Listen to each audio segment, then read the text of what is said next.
Jordan Binnington's like a ticking time bomb every time he steps between the pipes for the Blues. Can the Wild set him off? We'll discuss on today's pregame preview edition of Locked on Wild. You're Locked on Wild, your daily podcast on the Minnesota Wild. Part of the Locked On Podcast Network, your team every day.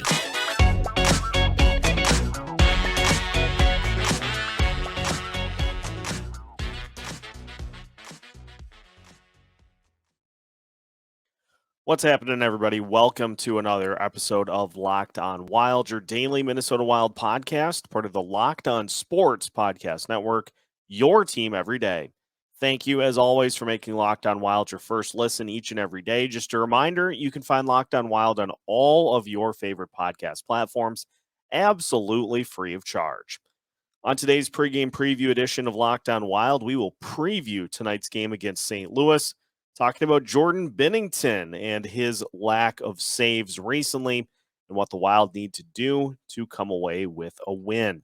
Today's episode is brought to you by FanDuel Sportsbook, official sportsbook of Locked On. Make every moment more. Visit FanDuel.com/LockedOn today to get started.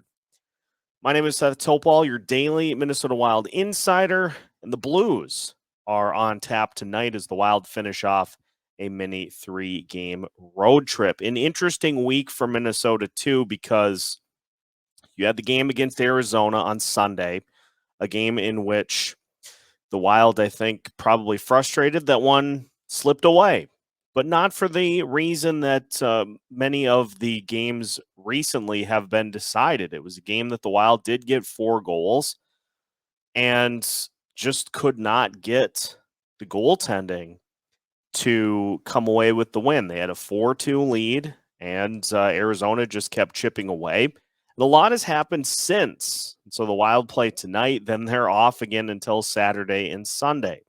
So a light week, but for the Wild, that comes at a really good time because Dean Evison mentioning that while Marcus Foligno will be out, and the hope is that he'll be able to return to the lineup come the weekend, would not rule Jonas Brodin out officially for tonight's game against the Blues. I would imagine we'll get a further update, but what a return and a welcome one that would be if Brodin is able to return to the lineup and help provide a little bit more depth to that defense behind the pairing of Jared Spurgeon and Jake Middleton.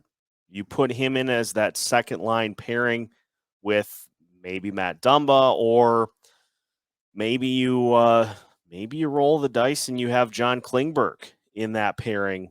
Either way, whichever way the Wild would look to go, having Brodin as that second line defenseman to carry that grouping would be massive for this team, because even with the Wild winning with Brodin out of the lineup, you can tell the absence is there. You can tell his absence on the ice is very much felt. So getting him back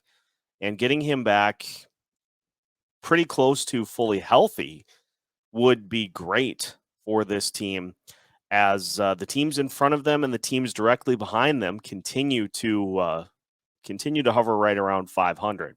So there's potential that Brodin will be back for tonight's game against St. Louis.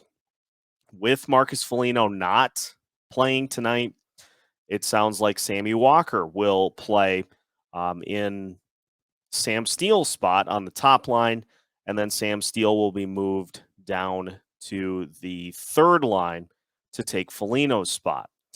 And you may be asking, what's the reason for simply kind of plugging single spots in the lineup as opposed to just shuffling things entirely? Well, as we saw now with Matt Boldy having had a couple of goals over the last few games, with Marcus Johansson also getting a goal, Joel Eriksson Ek also having a goal, that second line's got some pretty good chemistry together. And so I can understand the reasoning to keep that line intact, to try to further help Matt Boldy continue to push the scoring up to where he hopes and the team hopes that he can get it. So now that that's working, I'm fine with not touching it, because some of the other combinations in the lineup that have shown to work, Matt Zuccarello and Ryan Hartman, although Hartman did have a couple of penalties in the game against Arizona, but honestly, I'll say one of them probably was. The other I don't think was at all. But we're seeing some chemistry with Hartman and Zuccarello again, and so you're trying to just kind of insert a piece to try to help keep those other two going. Sundqvist and Gaudreau have had some good chemistry since those two were put together on a line. And so, again, adding a piece, trying to keep most of the line intact, trying to keep most of that chemistry together. And then the fourth line had arguably one of their best games of the season. So you're not going to touch that. And so it is a situation where you're just trying to put pieces into spots to fill while keeping the rest of those lines intact. And if it is only a 1-game absence for Foligno, then that's something where you can probably go back to having Foligno on that third line and Sam Steele up at the top. I think Steele has been fine in short doses at positions. Let's think back to when he was on the top line for Ryan Hartman. Was fine for a handful of games, and then production started to tail off after that. So in short doses, I think he is fine kind of helping a line go. But if you put him there in an extended period of time, that's where some of the trouble starts to set in. So some line juggling here. I would imagine later today we will get a full update on Jonas Brodin amongst the others that are trying to work their way into the lineup as well. For St. Louis, they have had an interesting run recently because turns out Jordan Binnington is having a little bit of a volatile season. So we'll talk about how things have gone over the last 5 games for the St. Louis Blues as we continue to preview tonight's game between the Minnesota Wild and the St. Louis Blues. We will continue that after this here on Locked On Wild. Today's episode of Locked On Wild is brought to you by the official sports betting partner of Locked On, FanDuel Sportsbook. We're down to the final push for the NBA and the NHL season, and now is the perfect time to download FanDuel, America's #1 sportsbook, because new customers get a no-sweat first bet up to $1,000. That's bonus bets back if your first bet doesn't win. Just download the FanDuel Sportsbook app. It's safe, secure, and super easy to use. Then you can bet on everything from the money line to point scores to who hits the threes, who makes the saves, and who scores the goals. Plus, FanDuel even lets you combine your bets for a chance at a bigger payout with the same game parlay. So don't miss the chance to get your no-sweat first bet up to $1,000 in bonus bets when you go to FanDuel.com/LockedOn. That's FanDuel.com/LockedOn to learn more. Make every moment more with FanDuel, official sports betting partner of Locked On. Are you looking for a delicious treat but don't want to deal with all the fat and calories? Well, then you have to give Built Bar a try. What makes Built Bar so good? Well, for starters, they're covered in 100% real chocolate. Yes, you heard me right. 100% real chocolate. They also come in some unbelievable flavors like churro, peanut butter brownie, and coconut almond.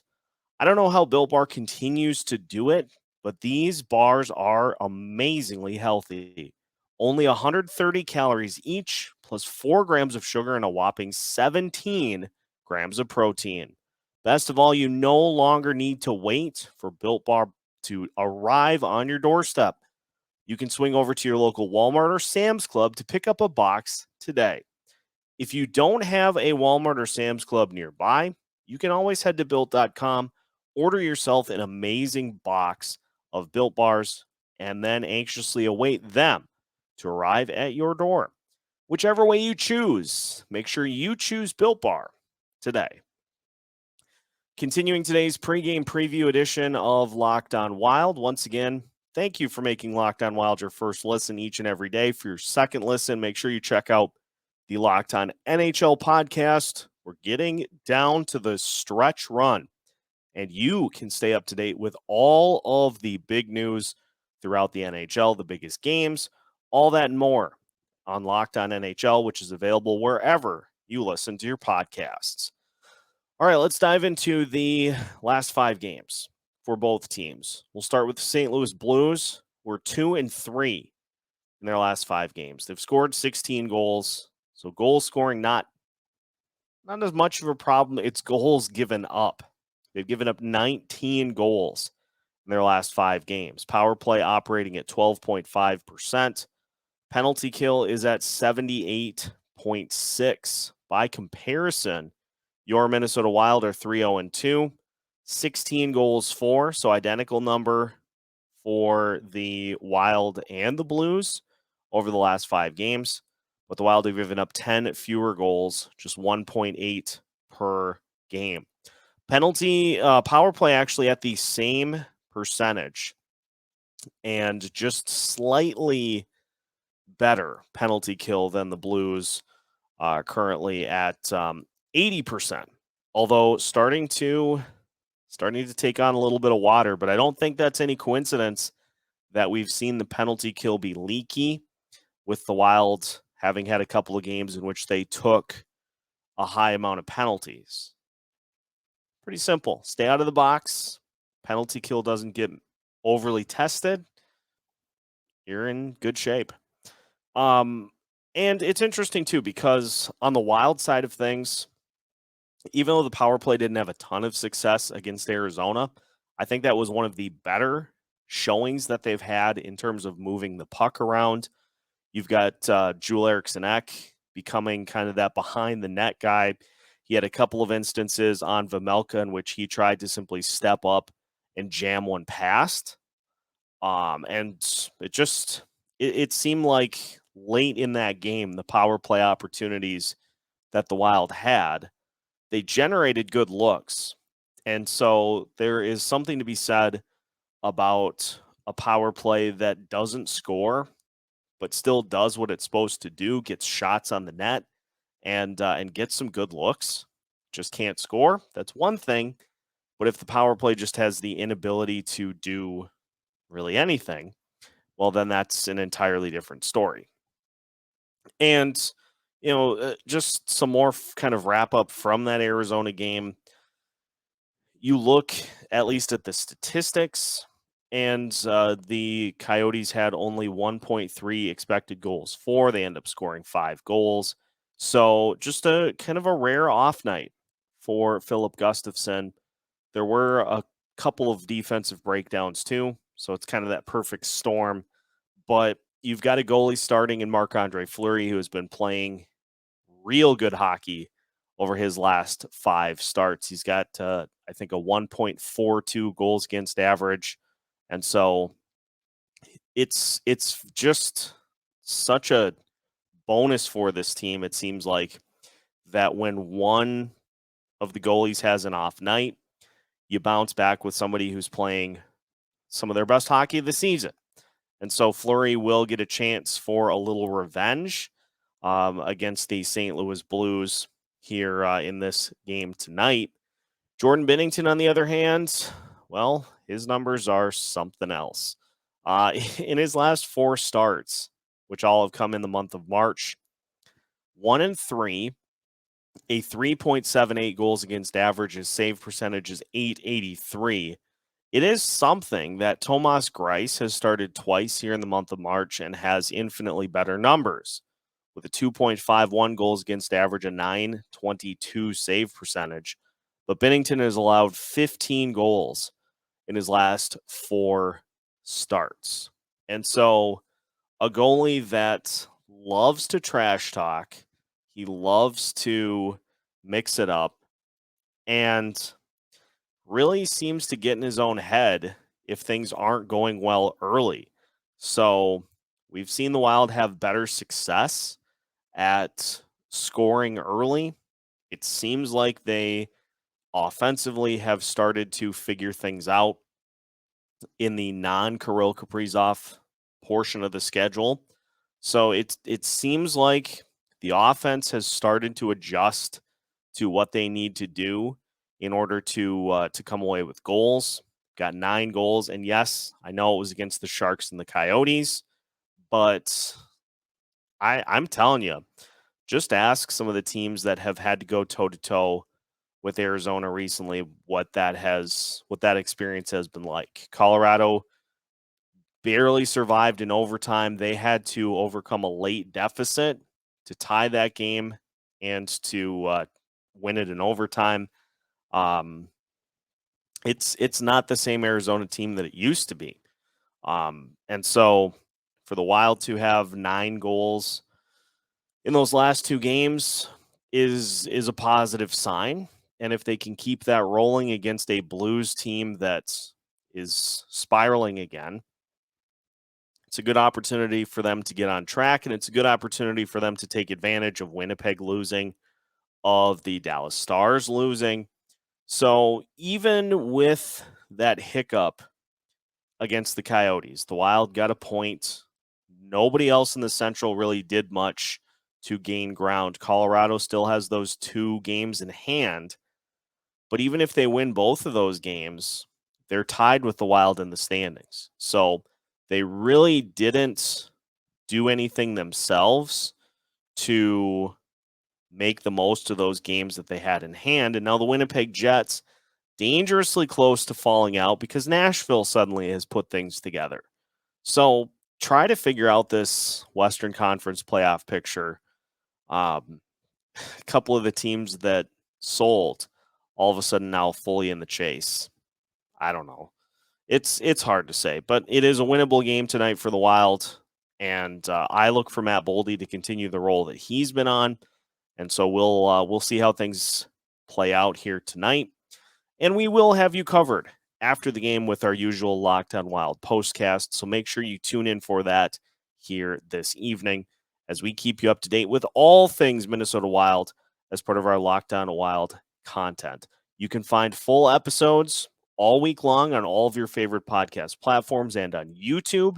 You can also find pre- and post-game content at both of those spots as well. So make sure you follow along, hit subscribe, and follow us as we keep you up to date with all things Minnesota Wild throughout the week. New episodes every Monday through Friday as part of the Locked On Podcast Network.